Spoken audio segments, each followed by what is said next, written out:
The Wife is First. Volume 2, Campaign in the Land Under Heaven. Chapter 67, Chance Encounter. The scenery in Jiangnan was beautiful, but in the winter, it was a bit bleak. A small bridge overflowing water, the gently rhythm of soft conversation, the two of them walking hand in hand on the bluestone path, wandering aimlessly. They had been staying in Pingjiang for the past 2 days and had visited several special scenic locations. There were several public gardens that were quite beautiful, along with a few privately owned one that was often not open.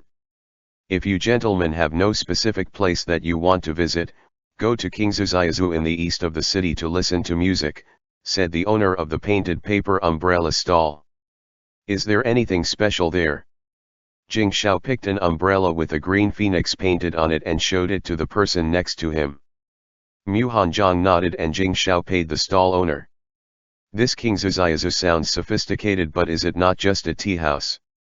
The stall owner took the money and explained with a smile. Tea houses were usually the place to go to if one wants to listen to music, but Qingzuziazu was different. The place was stylish and elegant but sold snacks instead of tea. The snacks there was very expensive, but they were exquisite.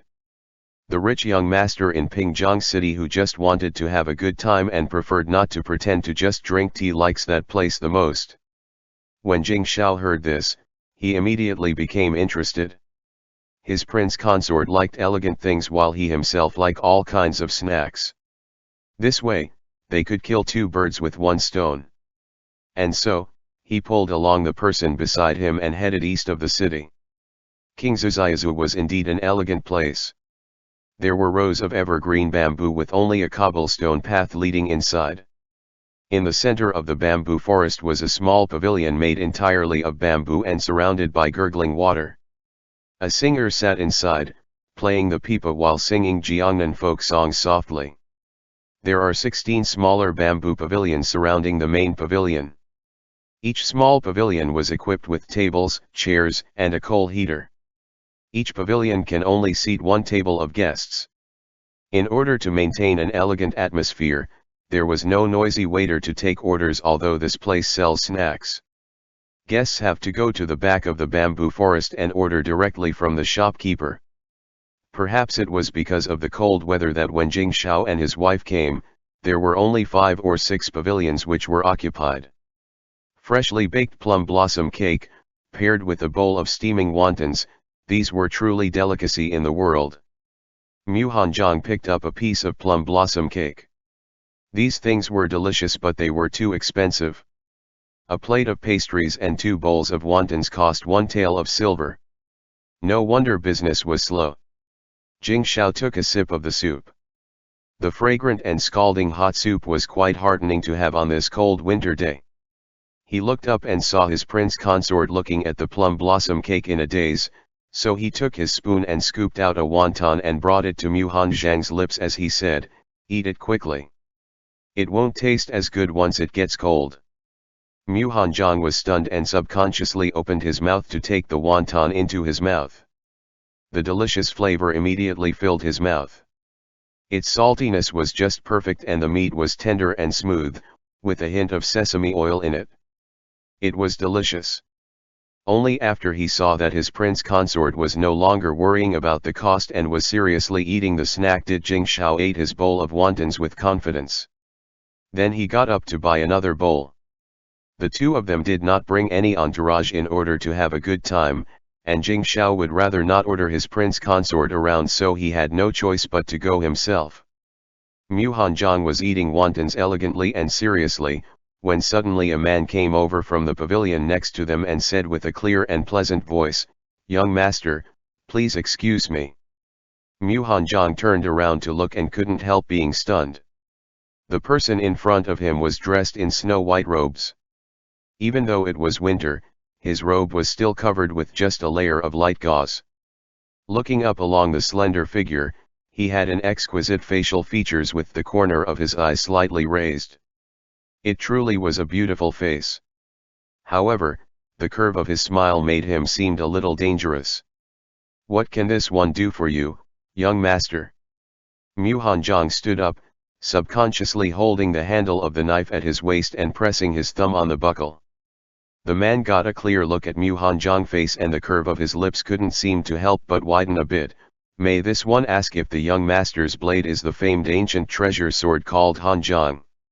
He was talking about the treasure sword, but rather than looking at the blade, his eyes were fixed on Mu Hanzhong's handsome face. Mu Hanzhong frowned slightly but replied, "This sword was a gift from a friend." This one unfortunately didn't know its name. The scabbard of the treasure sword Hanzhong was old and dull. Even if it was polished by a silversmith later, it still looked very ordinary.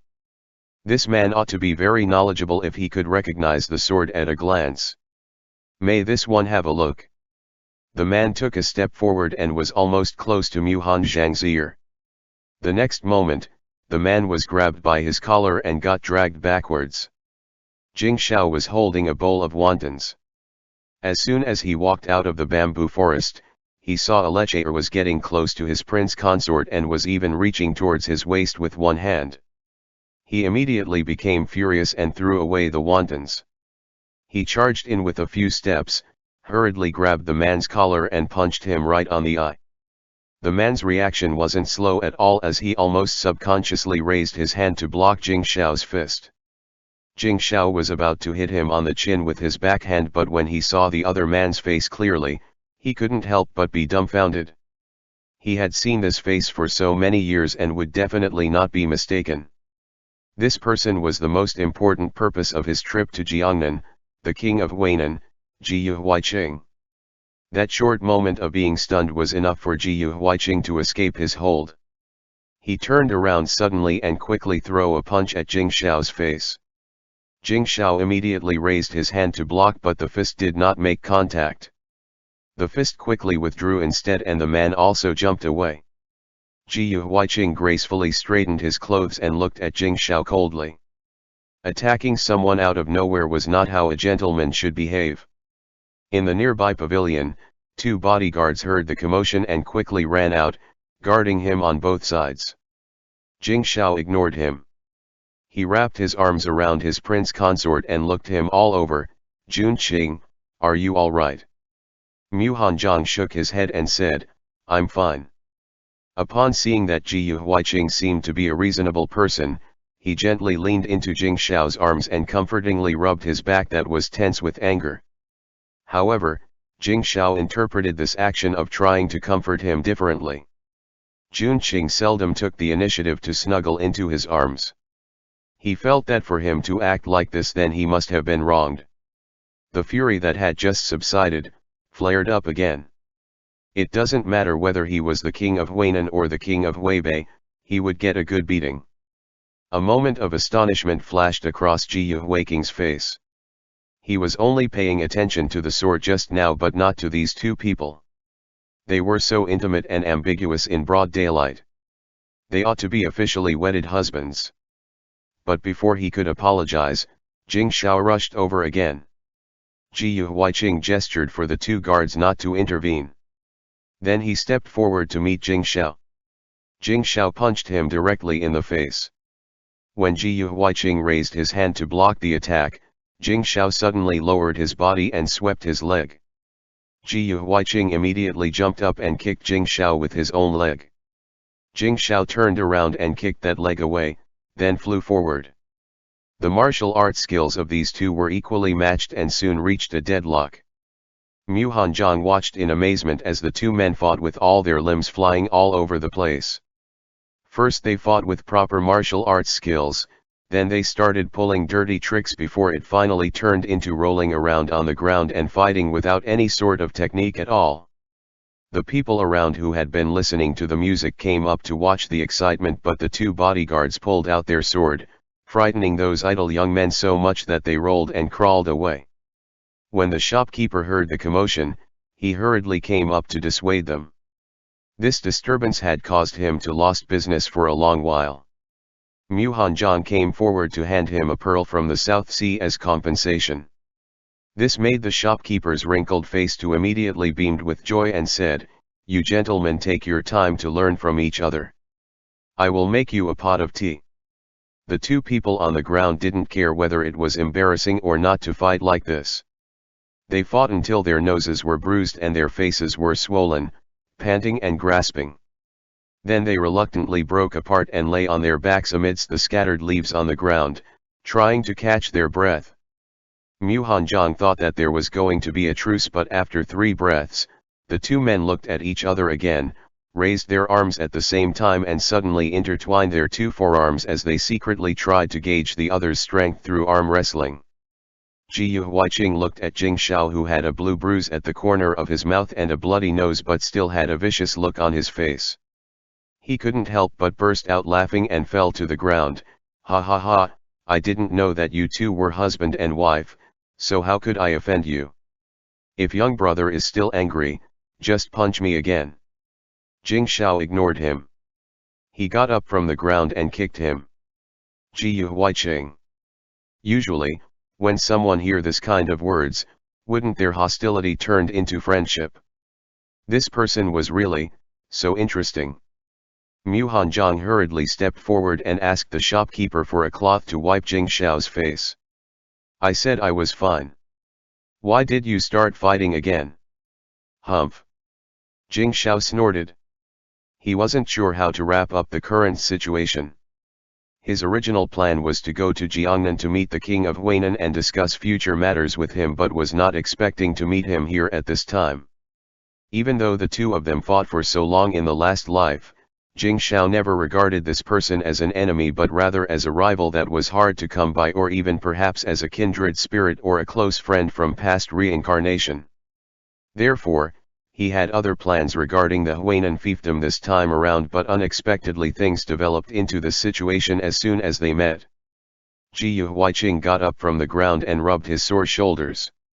Then he grabbed Jing Shao's arm and declared, "It's been said that one won't know another until they've exchanged blows. I've never met such a kindred spirit. Today, I want to sworn brotherhood with this young brother." Thinking about all the nasty moves Jing Shao pulled on him in their fight just now, he had never seen anyone with an extraordinary background and strong martial arts skills who was as shameless as himself.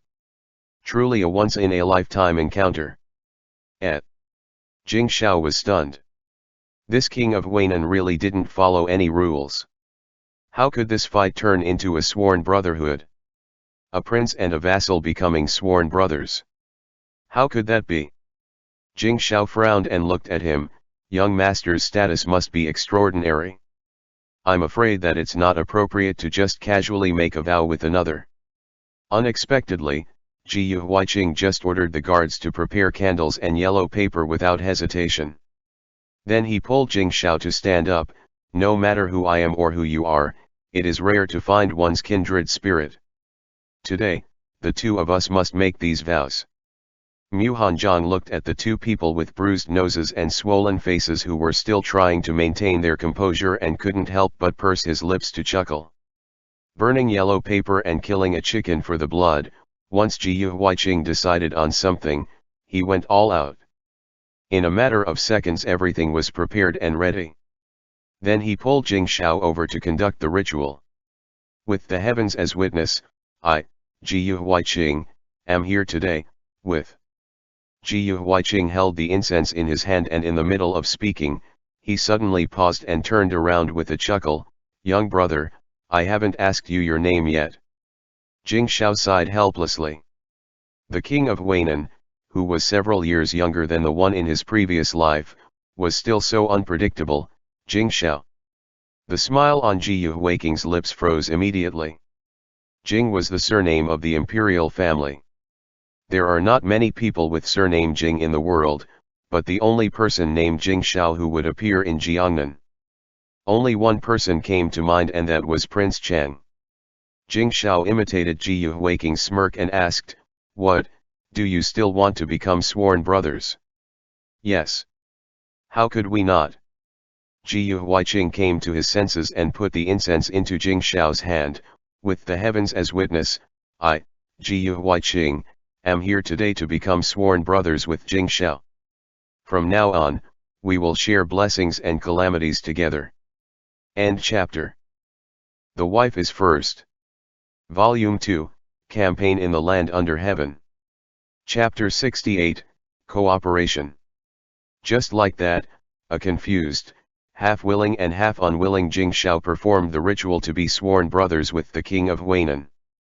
The three of them sat again in King Ziziazu all afternoon, looking as if they had known each other all along.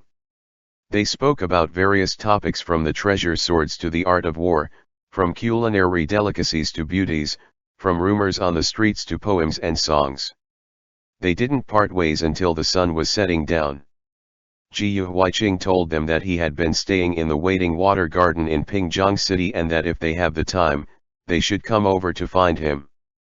Looking at the back of the couple as they walked away, Ji Huaiqing stood with his hands behind his back as a smile gradually appeared on his face. Prince Cheng and his wife each have their own strengths. They may not be a concern if they were separated, but together they form an almost perfect combination. One was academically inclined while the other have military prowess, one was courageously forging ahead while the other planned schemes. If these two became his enemies, then it would truly be very troublesome. Is Your Highness going back to Danyang tomorrow?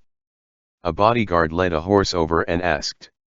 Danyang City was the main city of the Huainan fiefdom. It was not far from Pingjiang, but it was not close either. No. Just send a message back. Ji Huaiqing stretched and smiled again. Things are not urgent. Let them deal with it.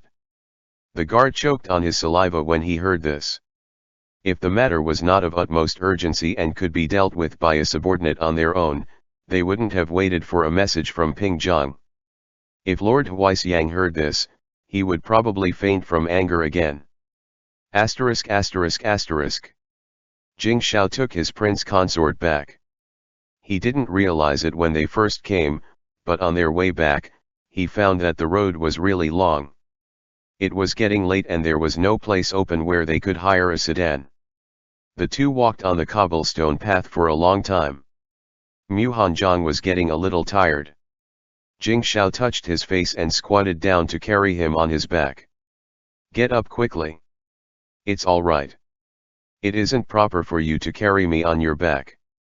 Mu Hanzhong looked around and saw that all the vendors on the street had closed their stalls and the road was empty. Only the music halls on the other side of the river was still very lively. Come up quickly or else, I'll carry you in my arms. Jing Shao said as he stood up and pulled Mu Hanzhong into his arms. Mu Hanzhong had no choice and could only get on his back. It felt very awkward at first. He felt overwhelmed having to wrap his arms around Jing Shao's neck. Jing Shao hitched up those slender legs, stood up and slowly walked down the cobblestone path that was lit by the setting sun. The sun's afterglow was reflected on the Qingshui River off the side, making the atmosphere serene and peaceful. Jing Shao adjusted the man on his back and patted his butt to comfort him. With the swaying steps, Mu Hanzhong gradually relaxed. He could feel the warmth of Jing Shao's body through their clothes. His husband's shoulders were very broad and it felt comfortable to rest his chin against one shoulder. As he relaxed, Mu Hanzhong swung his feet lightly. Tell me, why did the king of Huainan wanted to become sworn brothers with you? Mu Hanzhong asked thoughtfully, looking sideways at the sparkling water. That man was very hard to figure out. Jing Shao tilted his head and rubbed his face against the cheek that was resting on his shoulder. He does as he pleases and have no qualms doing an about-face. He flips between bad and good as fast as you can flip through one page to another. Maybe he just thinks it's fun. The man on his shoulder responded vaguely, seeming to be still thinking. Did you notice anything? Jing Shao gently jostled the man on his back. Mu Hanzhong considered what to say. He is experienced, well-informed and extremely capable. Moreover, he seems to be easy to get along with and always has a smile on his face. That type of person is often very good at winning people over. Jing Shao nodded. The king of Huainan was indeed that sort of person and truly worthy of being described as experienced, well-informed and extremely capable. The southwest and southeast vassal regions had been pacified. Although the king of Huainan had always seemed content with his own lot and no one could find fault with him. However, with Emperor Hongzheng's temper, the Huainan's vassal state would surely be withdrawn sooner or later. Moreover, the campaign against the two vassals had gone very smoothly this time. Jing Shao was afraid that it would inspire arrogance in the imperial court. He reckoned that within a year at most, an order will definitely be issued to withdraw the vassal state. If Jing Shao could cooperate with the king of Huainan to put an act of fighting a war and draw it out, not only would he be able to retain military power, he could also seize the opportunity to raise the funds toward helping Jing Chen ascend the throne while saving some silver for themselves in the process. It's better to be careful when seeking skin from a tiger. Mu Hanzhong knew of Jing Shao's plan and gave him a timely reminder. I'll keep it in mind, Jing Shao nodded. He was sure that he could still prevail against the risk that the other side posed. Cooperating with Ji Huaiqing was something he had been planning for a long time. Although that person was cunning and fickle, he was also a man of great wisdom. He then smiled and said, "Tiger doesn't necessarily hurt people, look at our Xiao Huang." At the mention of the little tiger, Mu Hanzhong couldn't help but chuckle. As long as he gave that silly little one some dried meat, it would probably even be willing to let him use its fur as a blanket. The setting sun shone on the two people, drawing a long shadow on the cobblestone path. The next day, the two of them went to Waiting Water Garden. They brought along the treasure swords from the southeast palace and dragged the little tiger with them. The little tiger didn't want to go out because it was so cold. It preferred to stay in the house and sleep around the stove. Mu Hanzhong scratched Xiao Wang's head. The little one became listless as soon as it got on the carriage. It must be afraid of the cold. How can it be cold with such thick fur? Jing Shao pinched the fur on the little tiger's neck. The fur was silky and thick. How could it be cold? I heard that even lions are afraid of the cold. The king of Huainan's menagerie must be very warm. Mu Hanzhong touched the little tiger's head. The reason why they brought Xiao Huang was because yesterday Ji Huaiqing said that he was rearing a lion in the Waiting Water Garden. The lion was just bought from an overseas merchant this year. Jing Shao and Mu Hanzhong would be returning to the capital soon and needed to discuss some things with the king of Huainan first. Xiao Huang was just an excuse to go visit him the very next day. Waiting Water Garden was the largest garden in Pingjiang City. It goes without saying that there were many pavilions in it, but the most important thing was that there were hot springs there. "Is this the tiger cub you're raising?" Ji Huaiqing greeted them with a smile and reached out to touch Xiao Wang's head. "Wow!" Xiao Huang responded angrily, baring his teeth at him and refusing to let him touch it. "It's quite lively," Ji Huaiqing smiled nonchalantly and led them inside. "The lion I'm raising was afraid of the cold, so I put it in the Nuan Pavilion." The Nuan Pavilion was said to be a heated pavilion but was actually just a small courtyard with a roof, full of grass and flowers. There was a hot spring pool in the middle which produced thick and warm mist. However, there was a fence not far from the entrance which prevented people from entering it. A little lion about the same size as Xiao Huang was sleeping inside while several rabbits were hiding far away on one side, eating grass. "They might start fighting if we put them together." Mu Hanzhong looked at the little tiger who put its paws up on the fence and stretched its neck out to curiously peek inside, and then looked at the little lion who was sleeping. He had a feeling that if there was a fight, his little tiger would definitely lose. They're still young. They won't fight to the death. Jing Shao was curious to see what would happen if these two encountered each other. So, he grabbed the little tiger and threw it in the enclosure. Wow! The little tiger was suddenly thrown down over the fence. It was startled and staggered a few times. It squatted on the ground curiously and looked at the little lion that wasn't far from it. The little lion opened its eyes and discovered the foreign intruder. It slowly raised its head but did not get up. It stared at Xiao Huang warily. These type of animals should be raised in the wild. There's no meaning in raising them like domestic cats. Ji Huaiqing took them to another warm pavilion to have tea. We are leaving for the capital the day after tomorrow. Mu Hanjiang said warmly. Ji Huiqing placed a whole tea set in front of him. He didn't let the servants perform the task. By himself, he steeped, infused, tasted and presented the tea. His movements were fluid and smooth like flowing water, and coupled with the flexible techniques of a martial arts practitioner, it looked pleasing to the eye. He handed 2 cups of tea to the couple in front of him. The movements of his hands did not stop when he heard Mu Hanjiang's words and replied, "You have made great achievements in suppressing the rebellion this time. You should be very careful when you return to the capital." The couple looked at each other. Praising them for rendering great service but advising them to be careful was him showing his good intentions. Elder brother, Jing Shao was silent for a moment and addressed him happily, "Since we have become sworn brothers, I will say some things directly. Now that the southeast and southwest had been brought to heel, what are your plans?" Ji Huiqing lowered his head and made himself a cup of tea. Hearing this, the corners of his lips curled up into a slight smile. Instead of answering, he asked a question instead. "The 4th prince has the backing of the back court. What are the plans of younger brother?" Talking to intelligent people saved time. The 3 of them couldn't help but smile at each other. Although Huainan is small, our ancestors have managed it well for many years, so it is still very strong, Ji Huiqing said as he turned his gaze to Mu Hanjiang. Looking at his handsome and gentle face, he couldn't help but smile evilly and started to be rude again as he spoke. "The capital is not at right peace now. If this young brother can't bear it anymore, it's best to come stay with me." When Jing Shao heard this, he knocked his cup heavily on the table and said, "Was our fight yesterday not enough for you?" Ji Huiqing rubbed his still bruised chin and smiled but didn't say anything. "If elder brother also can't bear things here, he can come to the capital to seek refuge with us," Mu Hanjiang said with a gentle smile. End chapter. The Wife is First. Volume 2, Campaign in the Land Under Heaven. Chapter 69, Return to the Capital.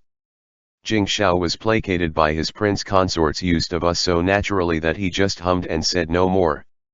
Ji Huiqing's facial expression remained unchanged as he served another cup of tea to Jing Shao.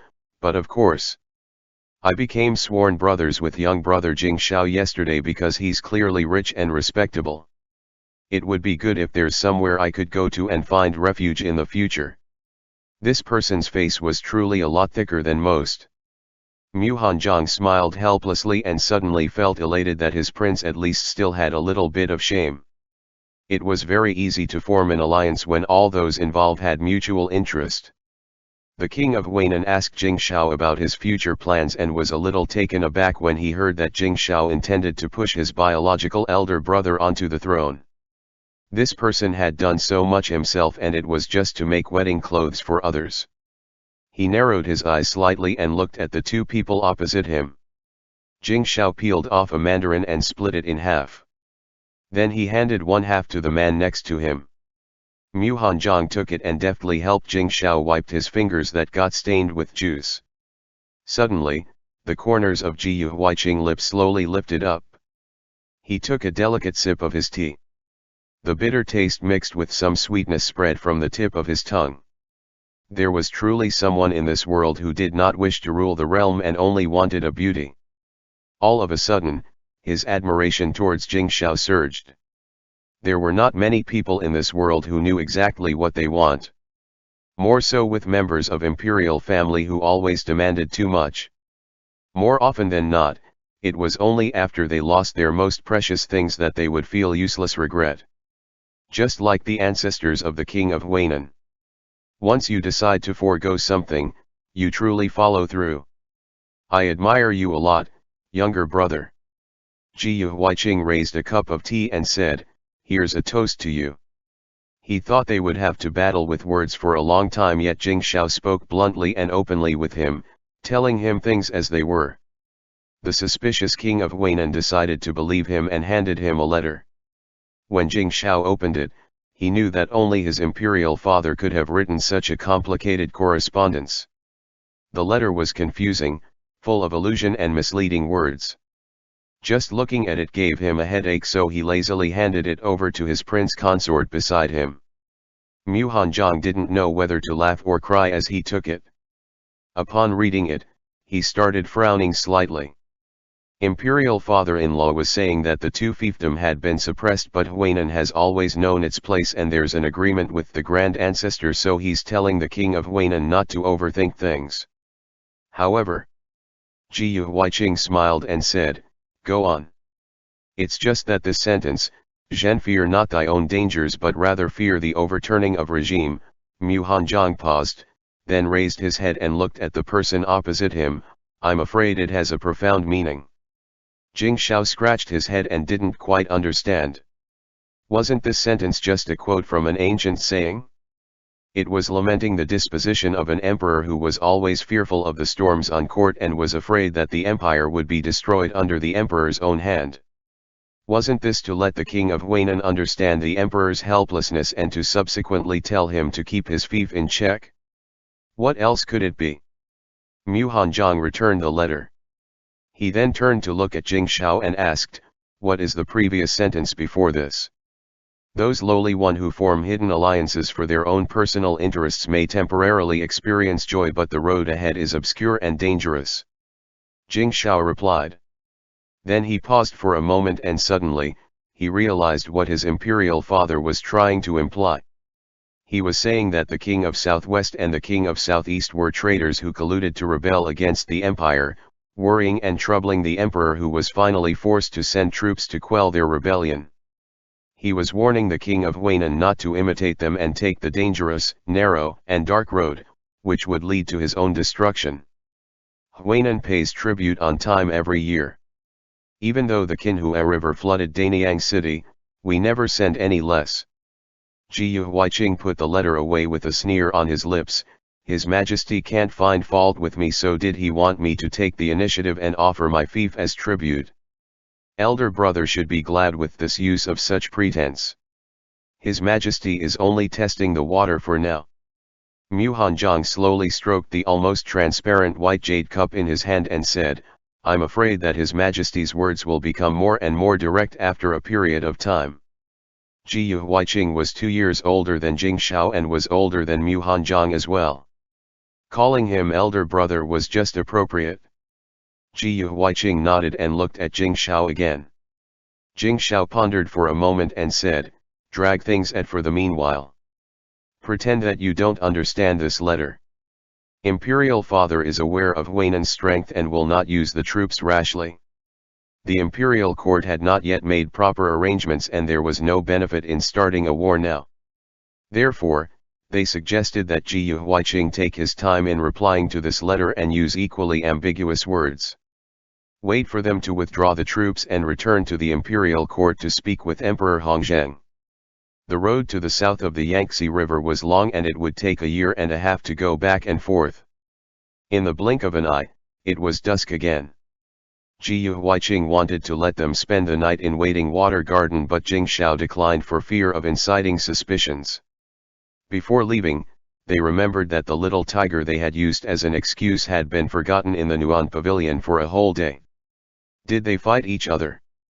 Mu Hanzhong walked to the fence and frowned when he saw the blood on the little tiger's face. The servant who was looking after the animals quickly explained that it was not injured. The little lion had caught a rabbit in the afternoon and it couldn't finish it, so it gave half of it to the little tiger. Meow. Xiao Huang saw its master coming and flipped on its back to show his bulging belly. Its head happened to be next to the little lion crouching on the ground. The little lion stretched out its tongue and licked off the blood stains around the little tiger's mouth. Wow! Xiao Huang turned over and pounced at the little lion to nip at its ears. Mu Hanzhong. This rascal. It had been brought here to learn how to hunt with the little lion. Instead, it waited for someone else to do the hunting and then feed it. It might live an even more comfortable life than at home. He. Jing Shao couldn't help but laugh out loud. He climbed over the fence and picked up the little tiger who was happily gnawing on the lion's head so it wouldn't let them lose even more face. The little lion stood up immediately and stared at Jing Shao warily. Wow! The little tiger waved its short paws, like a child who hadn't had enough fun. It struggled and did not want to leave but was forcibly taken away by its master's husband. Asterisk asterisk asterisk. When they set off back for the capital 2 days later, Ye Qian did not come to see them off. He only sent someone pretending to be an assistant from a snack shop and gave them a few boxes of exquisite snacks to nibble on the way. Lu Zhanpeng didn't give them any gifts. He stood in front of the carriage and kept chattering, "In the 6 months since you left the capital, I haven't received anything from the capital. When you come back, you must remember to send me something from the capital. Make sure that there's enough to last through the New Year holiday. I haven't been in the capital for half a year and we also didn't get any letters from you, how could I have sent you anything?" Jing Shao was slightly being influenced by his prince consort. Nowadays, Jing Shao had become more careful with spending money. When Lu Zhanpeng sent him mail requesting things, Jing Shao would usually bring them with him in passing.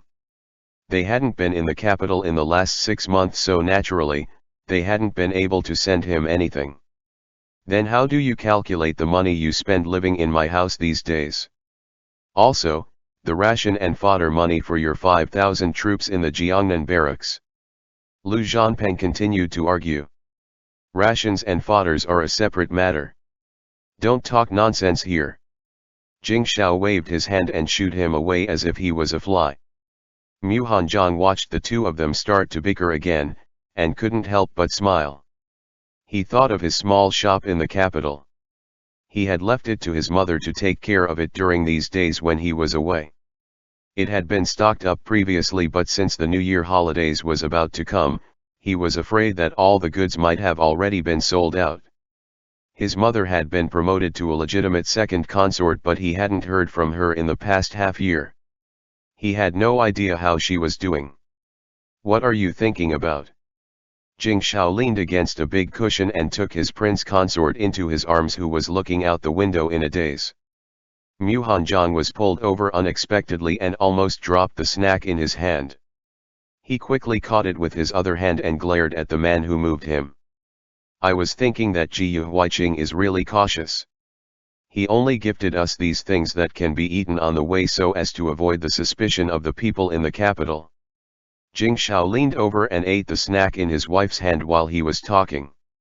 After traveling on the road for half a month, it was already the 13th day of the first lunar month when they arrived in the capital. Outside the south gate, many officials came to welcome them back. Emperor Hongzheng stood on the balcony, ready to reward Prince Cheng and his troops. The generals who had performed meritorious service would be granted rewards the next day. Troops were not allowed to be stationed within 100 li of the capital, so the left and right protectorate general took the troops directly to the barracks. Zhao Meng's family residence was in the capital, so he went home directly. Hao Dashao had to wait for the rewards that would be bestowed the next day, and so, he would stay with Jing Shao in the Prince Cheng's estate. The front of Prince Cheng's estate was newly decorated with big red lanterns. It seemed that even though the imperial prince was not in the estate, Duofu and Steward Yun still decorated the estate carefully. From a distance, they could see a large group of people standing in front of the door, respectfully welcoming His Highness Prince Cheng and His Highness Prince Consort Cheng. A large group of servants stood in 2 rows. Besides Yunzu, Yunsong, and several other maidservants, an extremely conspicuous person dressed in pink stood out amongst the maidservants. It was the concubine from the eastern courtyard that Jing Shao had forgotten about, Song Lingxin. End chapter.